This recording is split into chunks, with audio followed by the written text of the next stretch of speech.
இப்போ விஜயகாந்த் சார் வந்து சொல்லுவார் அப்படின்னா, எனக்கு தமிழ்ல பிடிக்காத வார்த்தையே மன்னிப்பு அப்படின்னுவாரு. ஆனா நம்மளுக்கு ஏதாவது வேலை நடக்குன்னா நம்ம மன்னிப்பு தப்பே இல்லை, மன்னிப்பு தப்பே இல்லை அப்படின்னு அந்த கோர்ட்ல அந்த டிராமா நடக்கும்போது என்ன இது அப்படியே ஆப்போசிட்டா இருக்கே அப்படின்ற மாதிரி இருந்துச்சு.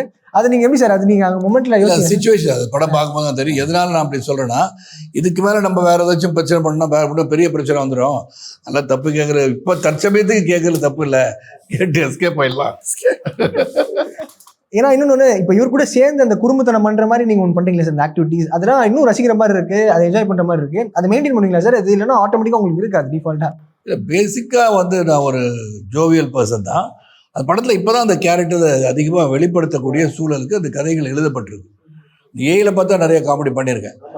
அது சீரியஸாகவே முகம் சீரியஸாக இருக்கும், அவங்க காமெடி பண்ணுறது வந்து கூட வடிவேல் தான். நான் வந்து நார்மலாக தான் இருப்பேன், ஆனால் அது காமெடியாக ஒர்க் அவுட் ஆகிடும். தெய்வதை கண்டேன்னு சொல்லிட்டு பாட்டு பாடிட்டு இருக்கும்போது வந்து உட்காந்து கேட்பார் இல்லையா, என்ன ஒரு ஒருத்தன் பணையை வச்சுட்டு வந்து ஞாபகம் இருக்கான்னு இப்படி பார்ப்பேன் நான் மேலே. இப்போ யோசி, அங்கே ஒருத்தர் அந்த மாதிரி நான் ஒன்றும் சொல்லியிருக்க மாட்டேன். இந்த ரியாக்ஷன் தாட்டு இதெல்லாமே வந்து பெரிய ஒர்க் அவுட் ஆகிருக்கும். அது மாதிரி இப்போ சான்சஸ் தான். ஏன்னா என்ன பேசிக்காக ஆடியன்ஸை மகிழ்விக்கிறதா நமக்கு வேலை இல்லையா. அவங்க வந்து ஏதோ 1000 பிரச்சனை வந்து தியேட்டரில் உட்காடுறாங்கன்னா என்டர்டெயின்மெண்ட் ஆஸ்பெக்ட் தானே.